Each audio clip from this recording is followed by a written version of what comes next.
So, for this movie, I wanted to ask a question. The question is, what is artificial intelligence? Is this playing? Yes, it is. Before answering this question, we would have to answer another question, which is, what is intelligence? Now, of course, we don't have time to do that here today. So let's change the question a little and think about, can machines think intelligently? So, in fact, this question is slightly different from the previous two questions, but it's a question that many people have thought about. In particular, Alan Turing, in 1950, invented a test. It's now called the Turing Test, and essentially, it's a test aimed at figuring out whether a machine, a robot for example, could fool a human in believing that it is human. If this is the case, Turing argues, then the machine can be considered intelligent and therefore has passed the so-called Turing Test. So we ask ourselves, can modern artificial intelligence pass the Turing Test? Well, let's put it this way. There are intelligent machines. IBM, for example, built in 1995 to 97 a machine called Deep Blue, which was supposed to beat the world champion in chess, Garry Kasparov. This was an ad where actually Garry Kasparov won against the machine, but in reality, he lost miserably. So the machine did beat Garry Kasparov in 1997, and he was very flustered at this.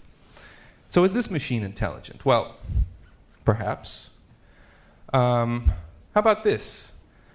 Is this machine intelligent? What's it doing actually? It's trying to pick up a can to water a plant. Seems pretty simple, right? Indeed, in many ways, this machine is more intelligent than Deep Blue. Why so? Because it's never seen this can before. It's never watered this particular plant. It's never been in this particular home. It's never been asked to barbecue a sausage. And it's never seen this tool either. This does require intelligence. It's more than dexterity. Intelligence is more than being able to manipulate things with your hands.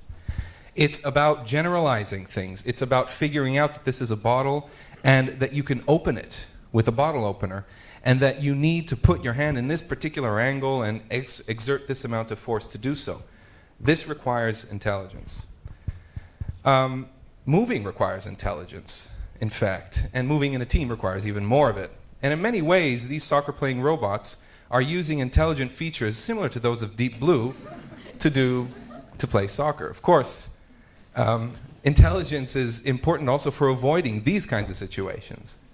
Intelligence is important for recovering from these kinds of situations. Again, don't look beyond the physical capabilities of these robots, because very similar types of intelligence are in our phones and in our video games. So, is there intelligence and can machines pass the Turing Test? Well, there's an alternate take on the Turing Test. This is a robot built in Japan. It's supposed to look like a human person, and in fact it does, and this is in fact a robot that falls in what we call the uncanny valley. It's not very intelligent at all, but it really looks human. This is not the point of the Turing Test. The Turing Test and machines like this have often been used by mass media, for example, to announce headlines like robots are taking over the world, or machines can now talk and they're so intelligent.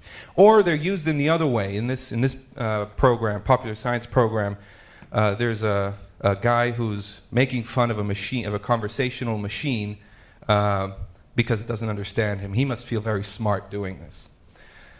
So today we're going to see a movie called Her. You're going to see a splendid example of artificial intelligence in this movie. This movie really goes in the direction of answering the Turing Test. The Turing Test really is not about whether machines can pass to be human. The Turing Test is about whether machines can demonstrate intelligence in performing tasks. And these tasks might be, like Turing said, a conversation, but they may also be other things. All of these tasks require intelligence, and artificial intelligence studies techniques that are very similar in some cases, or in many cases, among these different tasks. So Alan Turing was indeed more than a computer scientist and the father of computer science. He contributed to decoding the Enigma codes that the Nazis used to communicate, and therefore brought World War II closer to an end probably saving hundreds of thousands of lives. Alan Turing, sadly, died in 1954, persecuted by his government because he was homosexual.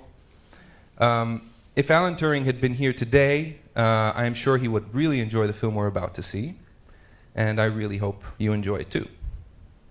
So, if you have questions, as usual, maybe let's keep them for later for a discussion, and please enjoy the movie. Thank you.